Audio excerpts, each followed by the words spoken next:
Salut à tous. Dans la dernière vidéo, on a vu comment certains États musulmans instrumentalisaient les droits de l'homme à l'ONU afin de propager une vision islamiquement correcte du monde. Mais les États ne sont pas les seuls à instrumentaliser les droits de l'homme.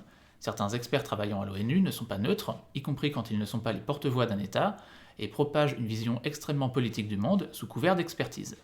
Pour comprendre comment l'ONU en était arrivée à défendre le port de la burqa, j'ai mis mon nez dans les documents du Haut Commissariat aux droits de l'homme. Alors je n'ai pas d'accès privilégié et j'ai regardé dans les documents accessibles à tous. Et j'ai trouvé certaines pratiques douteuses où, sous couvert d'expertise, on fait en fait la promotion de réseaux et d'idéologies extrêmement particulières. Et avant d'entrer dans le vif du sujet, de voir le gros morceau, voici quelques exemples épars que j'ai trouvés de mélange entre politique et expertise.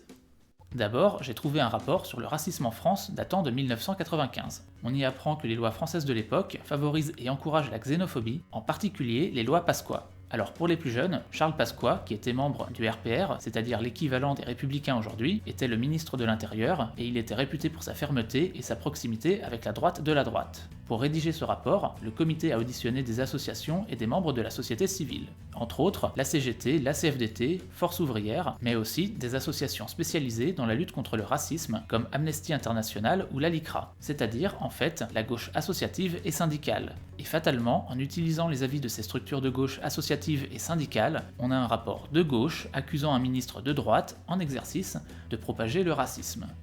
Également, certains experts ne sont pas aussi neutres qu'on peut le croire. Dans la précédente vidéo, je vous ai parlé de Doudou Diène, qui avait introduit le concept d'islamophobie à l'ONU à force de rabâchage dans ses rapports. Et bien en 2013, Diène a été invité au dîner du collectif contre l'islamophobie en France, en compagnie de Tariq Ramadan.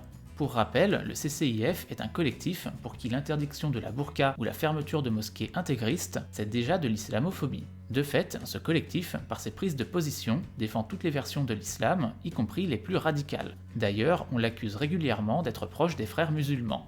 Les rapports de Doudou Diène, accablant le monde occidental pour son islamophobie supposée, rédigés entre 2002 et 2008, sont donc à lire à l'aune de ses amitiés politiques. Mais tout ça, c'est anecdotique. Maintenant, venons-en au gros du morceau. Au cours de mes recherches, j'ai été intrigué par un groupe de travail au sein du Haut Commissariat aux droits de l'homme. Le groupe de travail sur les afro-descendants. C'est de lui dont il va être question à partir de maintenant. Ce groupe de travail fait des réunions, des expos, des conférences, rédige des rapports sur ce qu'ils appellent les afro-descendants, c'est-à-dire la diaspora africaine, qu'elle soit due à l'immigration volontaire ou à l'esclavage. C'est le seul groupe à l'ONU basé sur l'appartenance purement raciale. Il n'y a pas de groupe de travail sur les diasporas juives ou asiatiques par exemple. Alors, est-ce un aveu que les Africains ont une vision raciale du monde ? Bonne question, mais c'est pas le sujet du jour. Bref, j'ai vu des schémas dans le fonctionnement de ce groupe que j'ai déjà vu ailleurs, notamment dans les sciences sociales, à savoir le mélange entre expertise et discours politique, entre institutions et réseaux militants, et ici, la confusion est le fait de la mouvance dite décoloniale. Pour faire simple, sans entrer dans le détail des théories, ce n'est pas le but ici, ce courant d'extrême gauche, qui prend de l'importance ces dernières années, voit le monde à travers le prisme racial et religieux, au point souvent de marcher main dans la main avec l'islam politique. Pour eux, pour faire simple, toute interaction sociale interethnique est une relation d'oppression. C'est eux qui portent les théories sur le racisme systémique, l'appropriation culturelle, mais aussi la notion d'intersectionnalité, et c'est aussi à ce courant que l'on doit les réunions raciales non mixtes. Pour en revenir au groupe de travail de l'ONU, on trouve parmi les experts la française Mireille Fanon-Mendès-France, qui l'a d'ailleurs dirigée. Mireille Fanon-Mendès-France est la fille de Frantz Fanon, intellectuel antillais marxiste, qui dans les années 50-60 a été la référence mondiale en termes d'intellectuel anticolonialiste. Fanon s'est rendu célèbre par l'un de ses livres, Les damnés de la Terre, ouvrage héroïsant la lutte des colonisés et faisant l'apologie des décolonisations. Mireille Fanon-Mendès-France a aussi dirigé la fondation portant le nom de son père. Elle est aussi, accessoirement, la belle-fille de Pierre Mendès-France, homme politique français de premier plan des années 50 à 70. Mireille Fanon-Mendès-France est assez représentative de ces milieux décoloniaux remplis d'intellectuels. Avec elle, mieux vaut par les races, où elle peut passer pour une victime d'un système discriminatoire, que par les classes, où là elle fait partie des dominants. Premier élément montrant la confusion entre politique et expertise, j'ai trouvé le planning d'une conférence datant de 2016. Dans cette réunion, plusieurs associations et personnalités ont été invitées à prendre la parole devant le groupe de travail. Parmi eux, on trouve Angela Davis, universitaire, mais aussi ancienne militante du Black Panther Party et promotrice des théories décoloniales, le CCIF et le collectif Stop au contrôle aux faciès. Ce collectif a été créé par des organisations décoloniales, notamment le CCIF, mais aussi les Indivisibles de Rokhaya Diallo. Bref, tout ça, c'est la mouvance décoloniale et islam politique. Quitte à inviter des assos françaises impliquées dans la lutte contre le racisme, ce groupe de travail aurait pu inviter SOS Racisme ou la LICRA, de grandes associations qui ne sont pas sur le créneau décolonial, mais non, elle a invité des micro-groupes très marqués politiquement.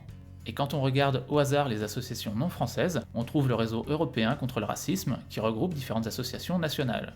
Ce nom est très générique et pourtant ce réseau est très orienté politiquement. En France, parmi les membres de ce réseau, on trouve le CCIF, le CRAN, qui est une organisation décoloniale, la Coordination contre le racisme et l'islamophobie, qui est en fait une version radicale du CCIF, ainsi que les étudiants musulmans de France, qui sont en fait une vitrine pour les frères musulmans.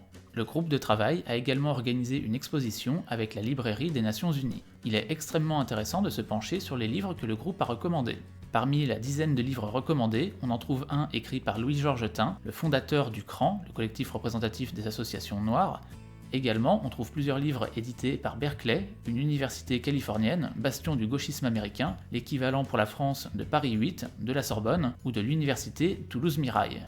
Également, on trouve un livre d'Hélène Brown, qui était l'une des dirigeantes du Black Panther Party. Les Black Panthers, c'était un parti révolutionnaire d'obédience maoïste, c'est-à-dire la version la plus tiers-mondiste du communisme au XXe siècle. Également, on peut trouver un livre de Doudou Dienne parmi les recommandations. Comme vous pouvez le voir, même quand il s'agit de recommander des livres, on se trouve dans un petit cercle idéologique extrêmement fermé. Maintenant, sortons de l'ONU. En mai 2018 a eu lieu une réunion politique à laquelle a participé Mireille Fanon-Mendès France, intitulée Pour un Bandung du Nord, réunion de militants voulant créer une internationale décoloniale.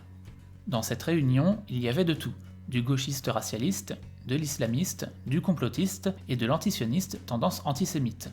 Tout ce petit monde était réuni pour des débats palpitants, comme par exemple, quelles alliances avec la gauche blanche.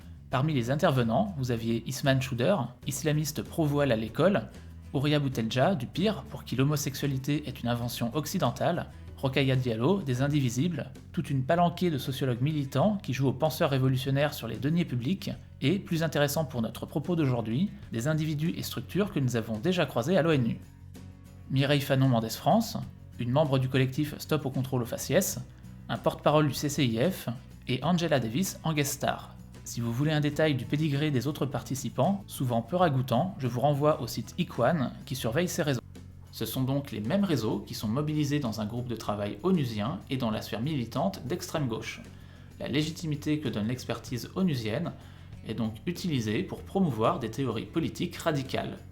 De fait, à l'ONU, les experts porteurs des idées décoloniales vont dans le même sens, ont le même ennemi que les pays de l'OCI, à savoir l'Occident libéral et laïque.